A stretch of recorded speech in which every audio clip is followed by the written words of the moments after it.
Extended super sale until December 2023. Kaya 5,800 lamang ang monthly down payment sa napakagandang townhouse na nasa likod ko. Na located lamang ito sa Naik, Cavite. I-check nyo na po ito.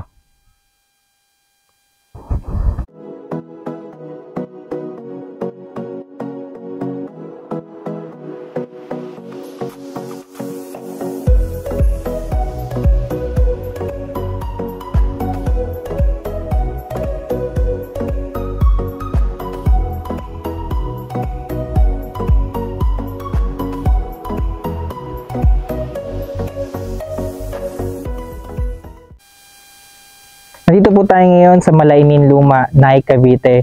And for today's house tour po, i-feature po natin ang isa pa po sa project po ni Axia, si Jasmine Model Unit. Si Jasmine Model Unit po ay meron pong townhouse and at the same time meron po silang mga corner unit.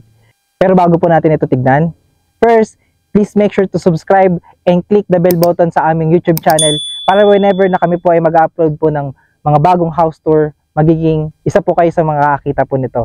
At the same time, kami rin po ay nasa Facebook. So please click like and follow para maging updated po kayo sa aming mga posting. Again, ako po si Carlo Felices, together with my team sa likod po ng camera. And welcome po kayo to another Your Homes House Tour. So sa Jasmine model po natin na townhouse ay meron pong lot area na 48 square meter at floor area na 44.5 square meter. Kaya mapapansin nyo po, meron po tayong 4.7 po na space po dito po sa harapan. So, si Jasmine model po natin ay meron pong isang toilet and bath, may living area, may dining area rin po. Meron po tayong service area or yung laundry area po natin sa likod. At the same time, meron po tayong provision for 2 bedroom. And meron po tayong carport dito sa harapan na kasyang-kasya po ang sedan. So, ano pang hinintay natin? Tignan po natin ang unit. So, dito po, ayan, mapapansin nyo po, pagkapasok po natin dito, ito po ang kanilang space for the parking area. So, kasya-kasya po dito, katulad po yung sinabi ko kanina, yung mga sedan. Kahit po yung SUV, medyo sagad nga lang po siya pag sa SUV. So, this is your unit and pwede nyo pong paglagyan ng mga landscape po dito sa side po na to. So, ito po yung pagkaka-design po ng bahay natin sa labas. Meron po silang mga design po dito na parang mga bato-bato. At the same time, ito po yung kulay at pag-deliver po sa inyo. Tara, pasokin naman po natin ang loob. So ayan, pagkapasok po natin, ito po ang ating pintuan po natin ay metal flush door na po ito. And bubungad po sa atin yung space natin para sa living area. Nakikita nyo po dito, ito po ang ating mga walls ay finished na po dahil tayo po dito again ay curtain over. So this is your space para sa living area po ninyo. Pwede po kayo maglagay pa ng cabinet dito sa ilalim po ng hagdan. And at the same time, pwede nyo pong ilagay dito yung inyong mga sofa or something na mga idea po na gusto niyo gawin dito sa space po na ito. Dito po sa harapan po ng bahay natin, napapansin natin, meron po tayong napakalaking sliding window. Ito po ay aluminum na rin po. Kaya napakaaliwalas po niya kasi napakalaking tingnan siya. So, ayan po. Dito po sa side po na to ang ating space for the dining area. So, dito niyo po yan pwedeng ilagay. And then, mapapansin din po natin na dito na din po yung circuit breaker natin.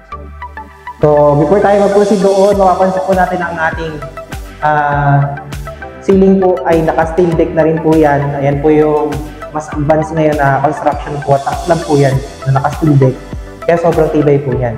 Dito po sa side natin is yung ating toilet and bath. Dito po mapapansin po natin sa toilet and bath po natin, complete na po ang pagkaka-turnover nito. Meron na po siyang tiles at lavatory at toilet. At may shower na rin po ito sa turnover. Ang wala lang po dito is yung ating pintura dito po sa ating mga walls. At wala lang din po siya bubong dito po sa taas po dito sa banda. Pero meron po siya tayong ventilation po dito po sa side po na to. So ayan, may soap holder po tayo, may toilet paper holder din po tayo dito sa side po na to. Naka-PVC type din po ang ating pinto para kahit po mabasa siya, hindi po siya agad masira. So, in this side, ito po yung access po natin para sa ating laundry area or ito dito po kasi nilalagay nila yung kitchen countertop nila. And mapapansin nyo po, ito po, nakatalisa po siya, meron po tayong sink dito na stainless and kasama po yan, yung faucet po natin sa turnover nito. So, this is your space. Pwede rin po kayo maglagay dito ng laundry area nyo or kung gusto nyo po, pwede nyo po itong tibagin para mas malaki po, bubungan nyo po dito sa side na to para mas magamit nyo po yung space dito. Tara, pasakit po natin ulit ang loob. So, ito po yung ating pinaka-space dito po sa ating ground floor. Tignan naman po natin ang second floor. Bago po tayo umakyat, meron po tayong 4 na steps po ng concrete and then nakabakal po ito at meron din po semento dito sa taas po ng ating mga bakal po na sa hagdanan. So, kung gusto niyo po itong palagyan ng tiles or vinyl, naka-ready na po ito. Tara! So, ayan. Napakalaki rin po ng space natin dito sa hagdan kaya hindi po kayo masisikipan sa pag-akyat po ninyo sa second floor. So, dito po sa second floor, bubungad po sa atin ang provision for 2 bedrooms. And mapapansin nyo po, meron po tayong bintana pa rin dito sa side na to. And, nagkataon po ito kung tinignan natin ng model unit ay ang kanilang corner o yung end unit po nila. Kaya meron po tayong bintana dito sa side na to. Pero po, pag ang nakuha po natin ay inner, wala po siyang bintana dito po sa side po na to. Nakasarado po yan. Pero meron po kayong bintana dito po sa unahan at saka sa likuran. So, just imagine po, no? Ito na po yung space nyo para sa first bedroom. May nakaredy na po dyan mga saksakan. Yan po. Sa turnover end, kung paglalagay po kayo ng partition, yung mga switches po natin. So, dito po yung second bedroom po ninyo. Ganyan po siya. Dito po, matatanaw po natin yung ating para sa laundry area po natin or ito po yung bubong po ng ating toilet and bath sa ground floor. So, technically, this is a turnover. Matibay po ang pagkakagawa ng bahay. Ayan po, makikita nyo po yung mga poste. May mga biga rin po tayo dyan.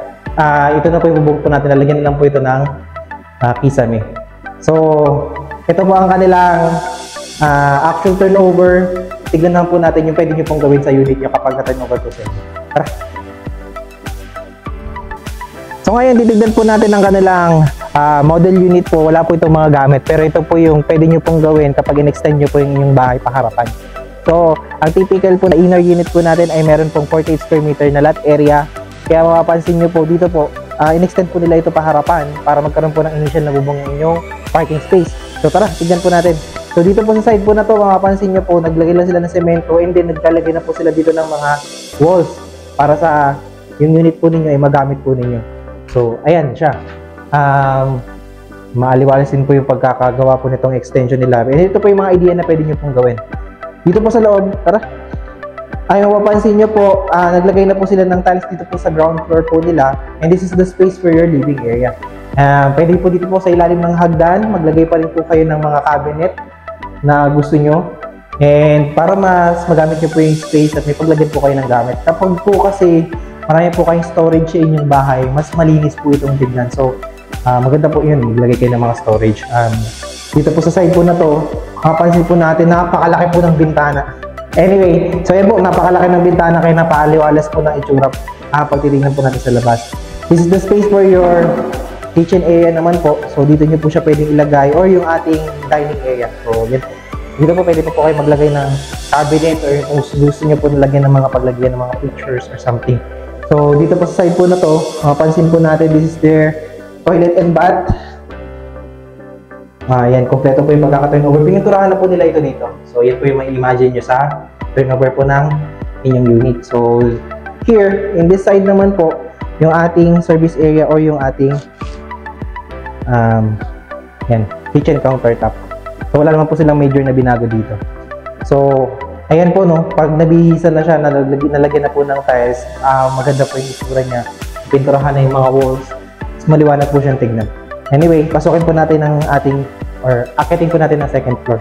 So, dito po, 4 na steps pa rin po. And kung mapansin niyo po, ayan, bakal pa rin po. And akit po natin ito tayo. So, ayan, maluwag pa rin po talaga yung ating hagdanan. So, ang ginawa po nila dito, tingin po muna tayo dito sa side po na to, kung saan po in-extend po nila yung unit.